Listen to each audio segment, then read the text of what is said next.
कोई भी बिजनेसमैन दूसरे को कमाने देना नहीं चाहता है कि कमर्शियल में आपका फ़ायदा होगा, उनका फ़ायदा नहीं होगा। हेलो दोस्तों, कैसे हैं आप लोग? Welcome to my YouTube blog. और दोस्तों, मैं शॉर्ट वीडियो ही बना रहा हूँ। कल मेरा पूरा माथा घूम गया बेसिकली। मैं गया था एक रो हाउस, रो विलास देखने के लिए, और वहाँ पे 25 करोड़ तक के विला थे। और मैंने वहाँ के ओनर से बोला कि मुझे इन्वेस्टमेंट अपॉर्चुनिटी चाहिए, मुझे कोई विला नहीं चाहिए, क्योंकि रेट इसका जो रेंट है वो तकरीबन 1 लाख या 1.5 लाख ही आएगा। और मैं क्या ही कर सकूँगा। तो पहले तो 25 करोड़ के विला देख करके मैं पहली बार देखा इतना महंगा विला। मुझे नहीं पता था कि यहाँ इस सिटी में इतनी महंगी भी विले हैं। मुझे सिर्फ 7 करोड़ तक का अंदाज़ा था। 25 करोड़ की villa, I mean that's too much actually. वहाँ पे मिनिमम 3.5 करोड़ से स्टार्टिंग थी।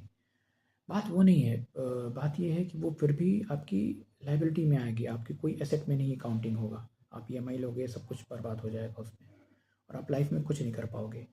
फिर मैंने उनको बोला कि मुझे इन्वेस्टमेंट करना है, मुझे लेना तो कुछ था नहीं, मुझे बात करनी थी, नॉलेज लेना था, वो मेरे को मिल गया।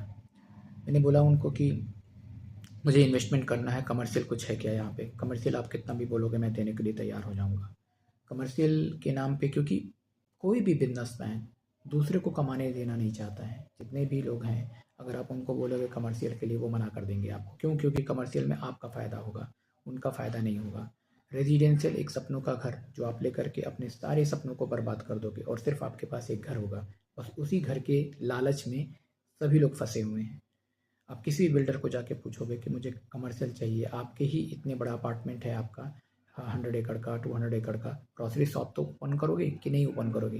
तो उसके लिए जो जगह है वो मुझे आप दो, घर नहीं चाहिए। वो कभी नहीं देगा, क्योंकि वहाँ से आपको हमेशा अच्छी रेंटल मिलेगी। और अगर आप खुद शॉप खोलोगे तो आप दुगुना, तिगुना, चौगुना प्रॉफिट कमा सकोगे। लेकिन ये बात कोई ध्यान नहीं देता है। फिर धीरे-धीरे बात करते हुए उसको ये समझ में आया कि इनके पास बहुत ज़्यादा पैसा है। तो वो बोले कि ऐसा है कि आपके लिए अच्छी अपॉर्चुनिटी मैं आपको दिलवाऊँगा नेक्स्ट प्रोजेक्ट में। मैंने बोला नेक्स्ट प्रोजेक्ट कब तक लॉन्च हो रहा है? आपको ज़मीन एक्वायर करनी पड़ेगी। तो वो बोले नहीं, आजकल तो ये सब काम ही ख़त्म हो गया है।